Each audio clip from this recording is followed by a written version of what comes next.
Hello guys, I am here with Paul Winchester, creative content developer for Fantasy Flight Games. Zach's over there as well. And Paul, the reason you're here and the reason we're here is for a little game or a big game called Imperial Assault. Little game. So this little game about this big. This has basically, as I understand it, been the focus of your energies in the company for quite a while. Pretty much, yeah. And so we want to get the full scoop on Imperial Assault and basically what it's up to, how you're feeling about it, how Fantasy Flight's feeling about it, and you got some boxes out at Essen. You got the rulebooks printed now. Yep. So you guys are kind of waiting and looking and watching. What's the general consensus so far? How are you guys feeling? So what we're feeling about, we are excited. We are excited, and we've almost got the same anticipation that you guys got, because we are so excited. We've been in this so hard and so heavy for a long time, just play testing, writing, play testing, making this content as what we think is really tight, but we never completely know. We're 95% sure it's a great game until it gets out there, and then we are just so excited to see how the fans take it. And so, like you said, with the Essen release, the limited pre-release over at Essen, some of our excitement has been validated. Excellent. And there have been some really good reviews. Yeah, well, thank you. There's been some really good reviews up on BGG so far, and people, and even not just reviews, but just like session reports of people saying, "Oh yeah, we played this mission or that mission, and it's all come down to the wire. You know, one dice roll here or there, or one different move. You know, exactly what you want out of a competitive tactical game."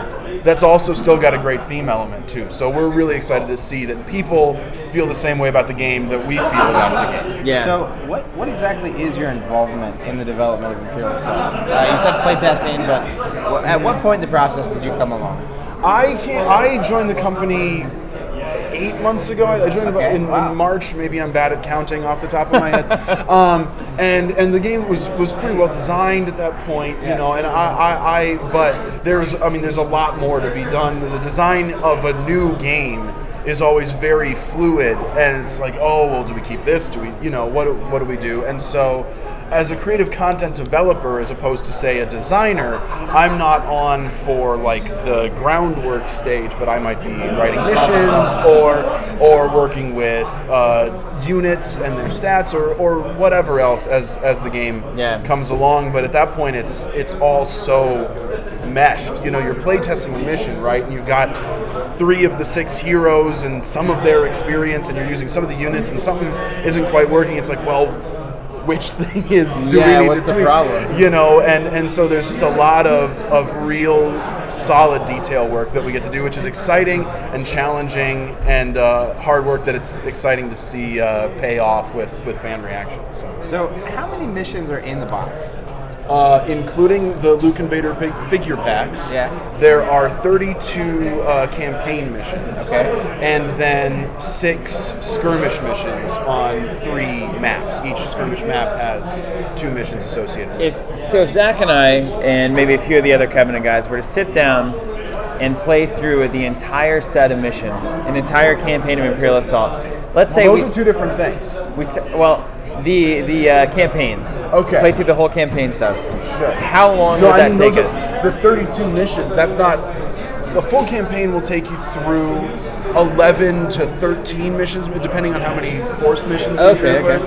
So you're not even going to see half the contents of the box, just campaign-wise, mission-wise, with one campaign. There's all sorts of replayability. The campaign itself has branching paths depending on winning or losing, as well as side missions. There's all sorts. So playing through a campaign is going to, like I said, 11 to 13 missions at, approximately hour and a half to 2.5 hours per mission, depending on if it's like the intro or the finale. And times 11 to 13, and then there's way more after that. So then we want to go back and replay and take different branches and try different things. Absolutely. With different heroes. Yeah, and then not to mention the different heroes and the different open groups you could bring as the Imperial each player. hero also has associated with it certain side missions, right? That's correct. Yep. Yeah, everyone is loving that, and we loved it when we were working on them. But people have been really stoked to see what the side missions are for these heroes, and learn the story about these heroes through the gameplay. Yeah. You know, as much fun as like the flavor text is, and we love doing that. It's always great to learn by playing, it's like rather a side than mission about this character. Yeah, exactly. So, I had no idea. And that's new. That is I'm awesome. glad we asked you that. Yeah. I'm trying to wrap my mind around it. Well, I have a question. Okay, hit us if with you'd it. like. So you're building these campaigns, you're designing missions, and you have to account for the fact that certain choices will be made within each mission.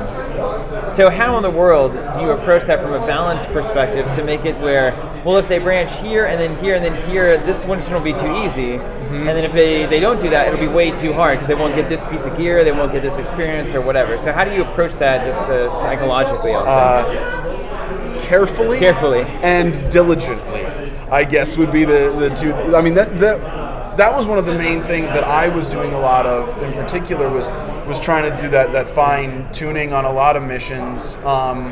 And what you do is you run like maybe the first 3 rounds or something and try it with this combination, try it with this there's just so many things to and make sure that it's a fun experience, no matter how you end up getting to that mission. Just make sure that it is set up to provide a challenge for both sides, and make sure you've tried it, make sure you've seen it, and make sure that you're not sending something out blind, Yeah. And so it's a lot of effort and a lot of just detail work. But that's that's one of the things that I love about this company as a whole is like the art department, like the devil is in the details. And I was a fan of this company before I joined, and they really know how to, like, it doesn't get passed if the details aren't right. Awesome. And so I can definitely say that about Imperial Assault. When an expansion comes out, like a Han Solo, like we've already seen, you guys announced that. I know that it was talked about that when you buy Han, you get a piece added to the competitive mode, which is not what I want to go into right now. But you also get a piece added to the campaign mode. Yep. Where does that piece fit in, and what else do you get in those expansions for that side of the game? What do you mean when you say piece? Like a part of the campaign or a mission is added. Yeah, exactly. So it's the same, basically the same general contents as you'll get in the Luke and Vader packs that come in the core set, which is going to be a new side mission for the campaign, and that can be inserted into anywhere in a campaign. Okay. There are story missions and side missions that will alternate, and so you can stick that in, and that may be a way to earn a new reward or a way to earn the ally or whatever it may be. Like Han, yeah. Or any number of other things, cool things that you can get in the game.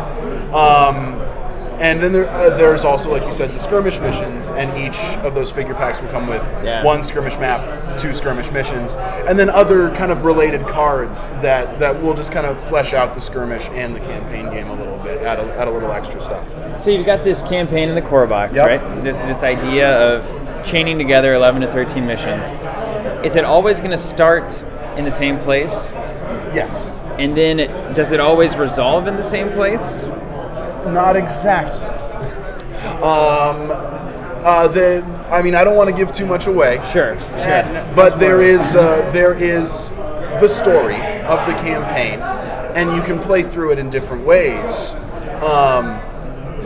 And that's pretty much all I'll say. I appreciate and you that. have to, but yes, you start with the intro mission, and then you go from there.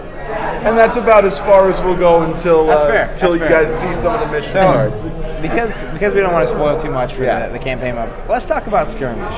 All right, sounds good. I'm a competitive person. I'm so looking forward to the Skirmish mode of this game. Mm-hmm. And I have a lot of questions. So number one is, who is the best Skirmish character? You tell me.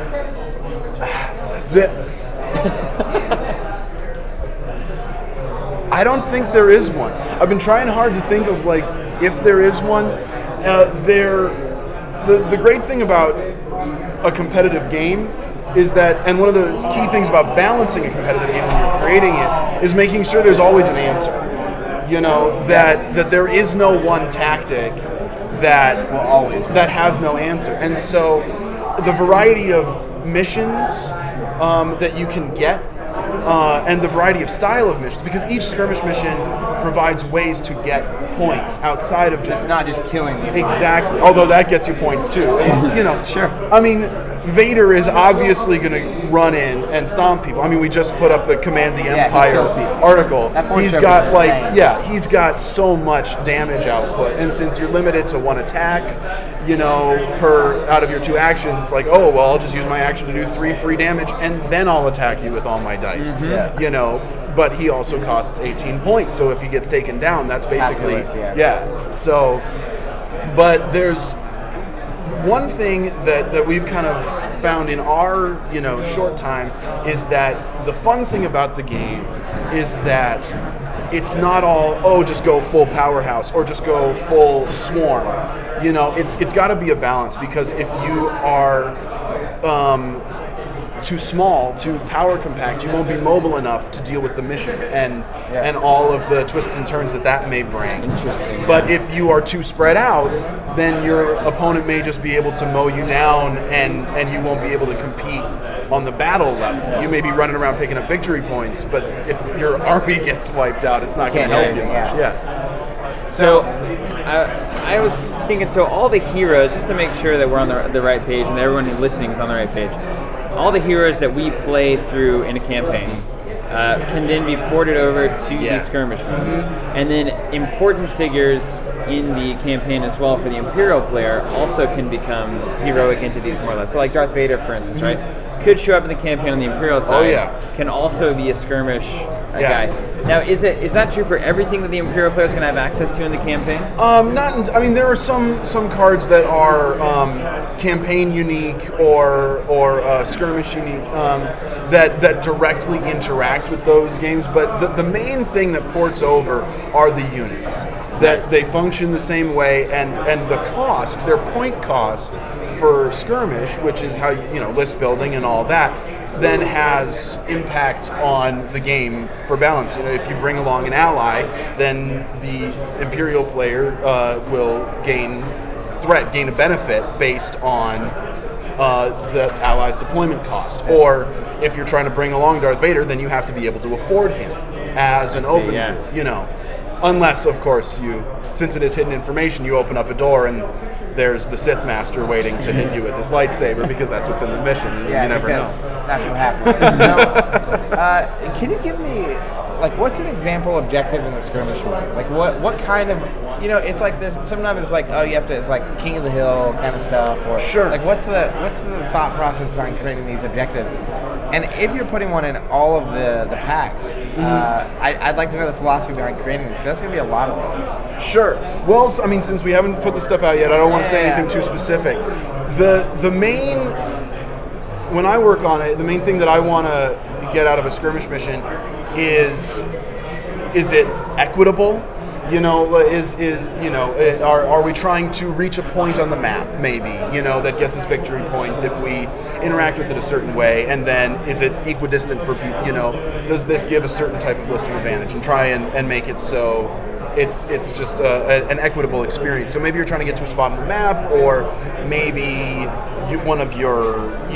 maybe there's a special advantage that you get in your armies that you get to kind of tinker around with. I'm just kind of I'm spitballing off the top of my head of kind of potential things that there could be. And my short memory is fortunately stopping me from spoiling anything, because I don't remember what the skirmish mission objectives are off the top of my head.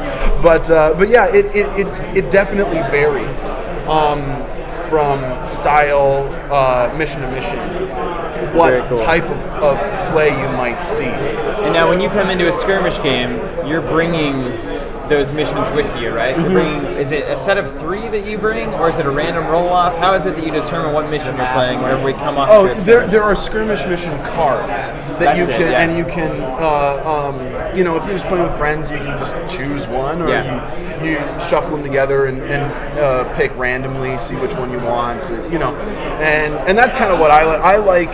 Whenever I play Super Smash Brothers, I never let anybody pick their best character. I always want to go random, and so if I'm playing, I'm going to want to get our lists together and be like, okay, and then draw a card and say, oh, I would have built that totally differently. But that's kind of the fun. Is you don't build specifically to the mission you're going to play. You try and be as optimal across the board as possible, and then deal with the situation as it comes up. All right, Paul. Well, thank you so much. Thank you guys for your thoughts on Imperial Assault. Do you have anything else that you'd like to share with us or with the world? I would just like to say thank you to you guys for helping spread the vibes and spread the excitement, because we're really pumped about it. So we're excited to see. Thanks so much, Paul. Thank you. Appreciate it. Good to see you guys. Thank you guys Enjoy for the rest watching. of Worlds. We will, and we got more coming from Worlds 2014 in no time. So catch us there. We'll see you guys.